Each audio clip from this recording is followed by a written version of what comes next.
Al fin llegó la segunda estrella, lo que es para España. Somos campeones en una final que ha sido muy parecida a la de 2010 e incluso diría que hasta peor por las cosas que ahora citaré más adelante en el vídeo, que lo primero de todo, aparte de decir que estoy contentísimo de que hayamos sido campeones por segunda vez en nuestra historia, y de hecho campeones en los últimos 5 mundiales en 2 ocasiones, Una maldita locura esto, que en tan poco tiempo, en 16 años, hayamos sido campeones 2 veces del mundial, que es jodidamente difícil. Voy a decir una cosa, por si viene algún argentino, con el tema de lo que vaya a comentar más adelante.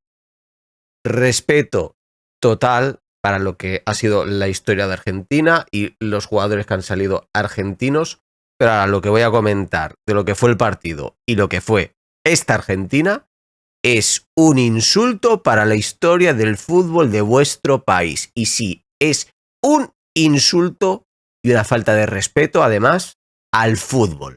Vamos a ir como siempre, que sabéis que me gusta comentar mucho el tema de cómo fue el partido, del tema de las estadísticas, los jugadores, el 1-1. Primero, cómo fue el partido. Como veis aquí, en el tiempo de juego, es que fue España. Ya está.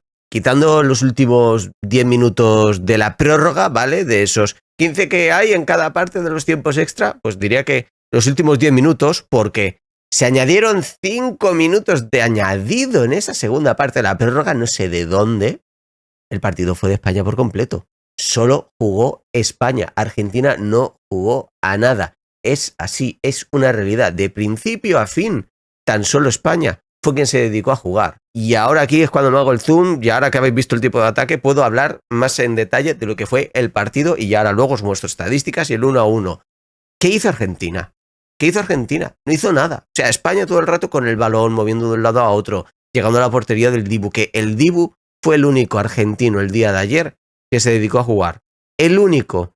Porque ni siquiera Messi, pero a Messi fue porque lo anularon, que al menos no entró en ese juego sucio y marrullero, porque eso no es ser canchero, eso es ser sucio y marrullero. Una cosa es ser canchero, tal, que saque de quicio un poquito al contrario con alguna pillería o eso, y otra cosa es estar todo el rato metiendo patada, cotazos, todo lo que se os ocurra. Que parecía más bien MMA que un partido de fútbol, porque los Tagliafico, los Enzo Fernández, los McAllister, los Otamendi y sobre todo el cerdo y puerco de Paredes, ¿cómo es que ninguno de estos 5 no sacaron, o sea, no recibieron la tarjeta roja? Que de hecho el único que fue expulsado fue Enzo, tras una entradona a Cubarsí, que encima es segunda amarilla, señores. Segunda amarilla lo de Enzo. Eso es roja directa. Si un poco más y a Cubarsí lo manda al espacio. La voltereta que dio en el aire del ostión que le metió. Que fue ahí a muerte, lo que es, sí, a por el balón, pero se lo lleva por delante y le mete con todo el pie, lo que es a la altura de la tibia. O sea, ayer Argentina dio vergüenza y fue un insulto para eso, para los Diego Maradona, para los Mario Kempes, para los Di María, también te puedo decir, para los Juan Román Riquelme, para todos estos, fue un insulto lo de ayer, lo de Argentina. Un insulto, una falta de respeto a lo que es el fútbol, ya no solo por juego, que te puede gustar más o menos si alguien se defiende más o menos. El tema de que los valores, el respeto, la educación cero. Cuando gana Argentina, así, hacer 1000 historias y 1000 estupideces. Ahora, cuando pierdes, lo de Nahuel Molina metiendo un puñetazo a Rodri aquí, y luego cuando se le encara a Rodri, Nahuel se pone más gallito. Lo de Paredes también, agarrándole del cuello, después de todo el partido haber tenido barra libre para pegar. ¿Pero qué es esto? McAllister igual, y McAllister recibió la primera amarilla en el tiempo extra. En el tiempo extra.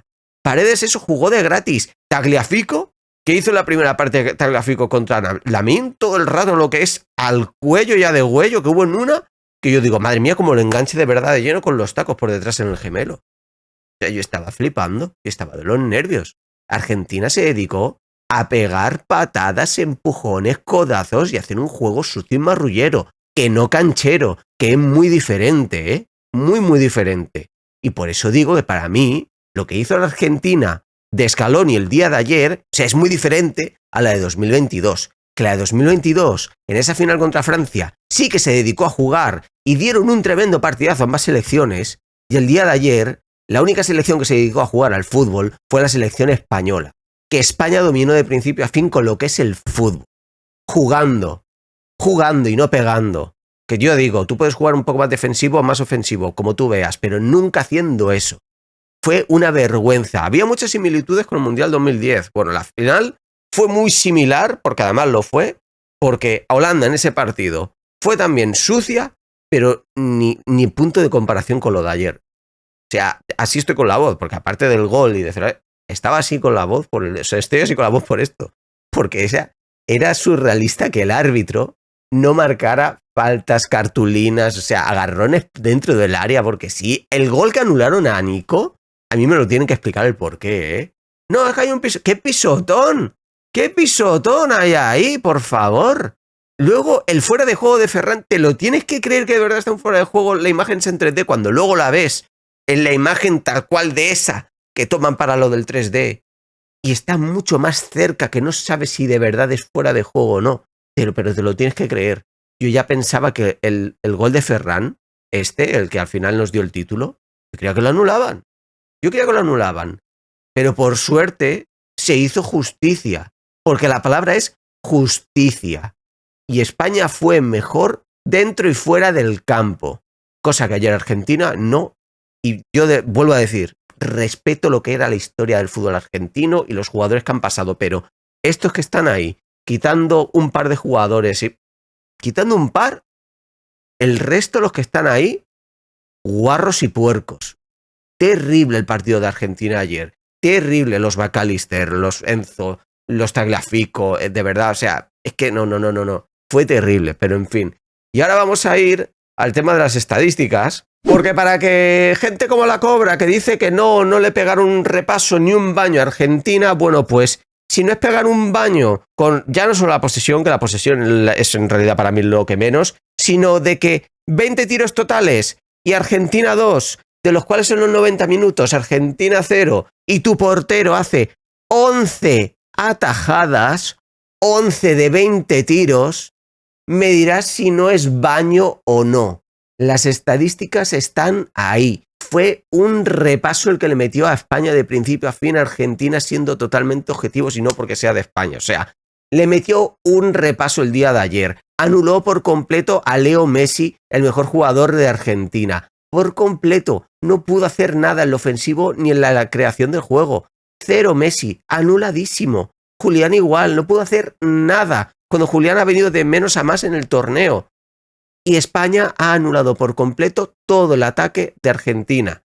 Todo. Lo mismo que ante Francia. El mayor tridente atacante, que por cierto, esto sí que lo quería resaltar, porque a algunos se pensaba que yo dije el mejor centrocampo del Mundial es el de España. No.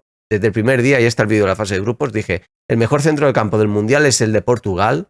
El mejor para mí tridente atacante, o incluso si me apura ya no solo el tridente, sino también los suplentes, era el de Francia.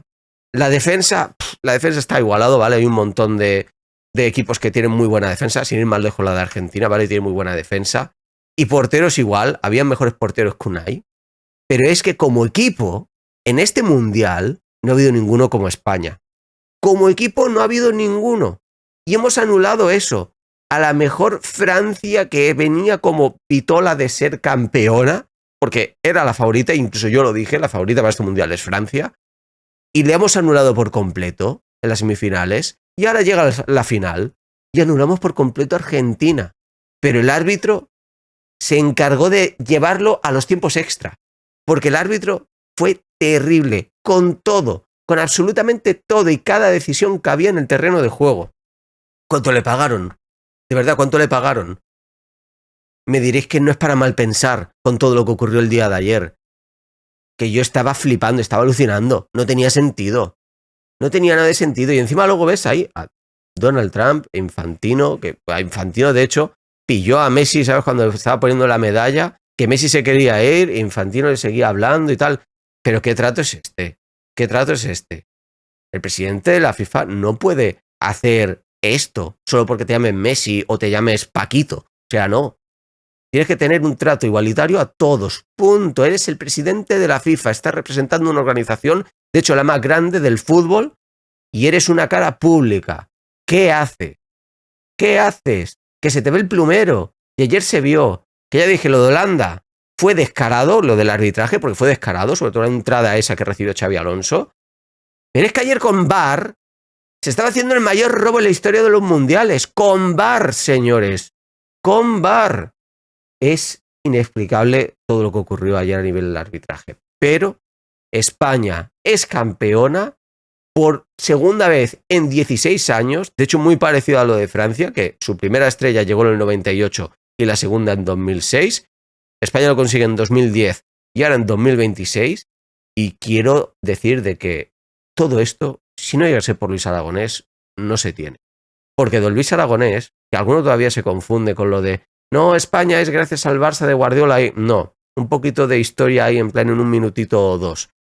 Don Luis Aragonés sentó lo que es, bueno, dejó fuera a jugadores del Madrid que ya no tenían cabida lo que es en esta selección, y ya no solo el Madrid, también algunos del Valencia o del Barcelona y tal, porque se dejó a los Cañizares, a Albelda, a Raúl, que este fue el más sonado, ¿vale? A Iván Helguera, a Michel Salgado y otros jugadores de peso. Y Luis Aragonés dijo, aparte de dar ya galones a Xavi Iniesta, que Iniesta no era ese mismo, o sea, el Iniesta que fue a la Eurocopa 2008 y camino a 2008, no era, pero vamos, ni por asomo al de 2010 o 2012. Y Aragonés dijo, ahí va a estar Iniesta, junto con Xavi, que Xavi ya sí que era un jugadorazo. Pero es que junto a estos dos, que sí, del Barcelona, con David Silva del Valencia, con Cesc Fàbregas, que ya estaba lo que es en el Arsenal, con Santi Cazorla del Villarreal /Recreativo, porque estuvo cedido en esa temporada en el Recreativo, que llevó a Marcos Sena, que era el pivote de esa Eurocopa 2008, jugador del Villarreal, que llevó a jugadores como Dani Huiza del Mallorca, Sergio García del Español, Marchena, que Marchena no estaba teniendo apenas protagonismo y con Luis Aragonés sí que lo tuvo mucho, junto con Puyol, menuda dupla de centrales hicieron. Capdevila también del Villarreal por izquierda. Hubo de hecho más presencia de jugadores del Villarreal que del Barcelona en el once titular, porque arriba estaban Villa del Valencia y Torres del Liverpool. Y todavía siguen diciendo, no, el Barcelona tuvo mucha influencia y el Guardiola, y no. Guardiola llegó en ese verano de 2008 al Barcelona. Ya era España campeón de la Eurocopa. Sin Luis Aragonés y sin esa selección y sobre todo el gol en la final de Fernando Torres, todo esto no se hubiera iniciado. Todo esto no hubiera llegado. Y Luis Aragonés sentó unas bases que ya empezó en 2006 en ese Mundial. En 2008 se concretó que esta era la generación. Y luego 2010 campeones del Mundial y 2012 campeones de nuevo de la Eurocopa. Y ahora, pese a que luego en 2014, 2018 y 2022 no se ganó el Mundial, y dando en esos mundiales pena, porque es así, sí que salían generaciones buenas de futbolistas. Y cada vez con cada generación que salía era como un, cuidado que se está oliendo. Se puede venir lo que es un intento, porque no ganar, porque eso nunca se puede dar por hecho, pero sí un intento de decir, oye, ¿por qué no luchar? Como dijo Laporte. ¿Y por qué no?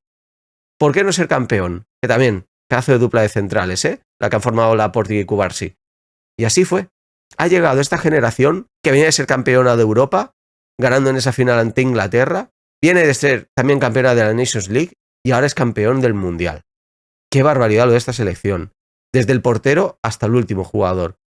La defensa impecable, Cucurella, Pedro Porro, qué laterales, Cubarsí y Laporte, la mejor dupla de centrales del torneo. El centro campo, Rodri hizo lo que quiso el día de ayer, como en los anteriores partidos, porque ha ido de menos a más en el torneo, pero es que lo de ayer, lo de Rodri, no tiene sentido, nivel Balón de Oro, es una locura. Dani Olmo, partidazo, lo mismo que Fabián, que por cierto, Fabián lo ha ganado todo a nivel de clubes y ahora tiene el Mundial en su mano, Como no esté dentro del top 5 en el Balón de Oro, no tiene sentido.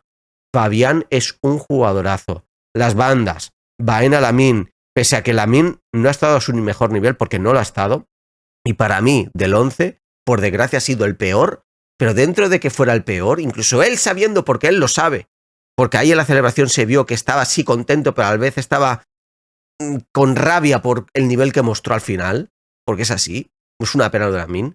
Él sabe que está tocado y aún así, cuando tenía que ir a presionar al Dibu en esa salida de balón de Argentina, lo hacía. Cuando tenía que también presionar a un defensor, lo hacía.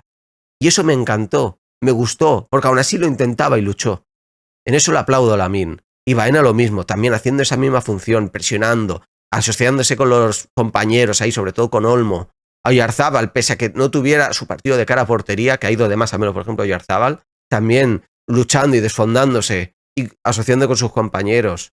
Mikel Merino, Todos, todos, todos. Ferran Torres, ¿qué decir de Ferran? Muy criticado sobre todo por sus errores. Y a mí cada vez que salía Ferran a jugar en este Mundial, pese a esos fallos, sobre todo en el primer partido, que a mí me desesperó toda España en ese primer encuentro, los siguientes partidos de Ferran a mí me estaban gustando, porque jugaba bien para el equipo.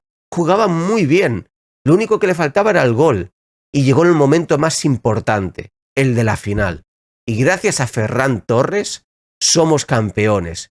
Es gracias a todo el equipo, pero hay que dársela sobre todo a Ferran. Y ahora un poco de palabras a Luis de la Fuente, porque si bien me he quejado en anteriores partidos cuando hacía mal los cambios, desde cuartos de final, que ahí ya estaba también ahí liándola un poquito, en semifinales los cambios fueron buenos y perfectos y dominamos de principio a fin, y aquí, en esta final, los cambios igual, fueron los idóneos. Nico el día de ayer igual, los minutos que jugó, pese al mal momento y el nivel físico en el que está, fue importante dando esa asistencia y sobre todo también la sensación de peligro. Y Pedri, pese también a estar lejos ayer cuando entró, muy bien. Ninguno desentonó, ninguno. De verdad, más que merecido lo de este Mundial y puedo decir eso. Campeón. España campeón por segunda vez en 16 años. ¿Quién me iba a decir que iba a poder ver a mi selección o mi país ser campeona del mundo en 16 años 2 veces? 2 veces. Es una locura. Ojalá de verdad esta generación vaya por muy buen camino y el tiempo dirá si es mejor que esa de 2010, que por nombre y por lo que lograron a nivel de clubes y selección, todavía esa de 2010 pesa mucho y es superior en general a esta que hay ahora mismo. Pero el punto a favor de esta generación es que son muy jóvenes y con mucha carrera por delante.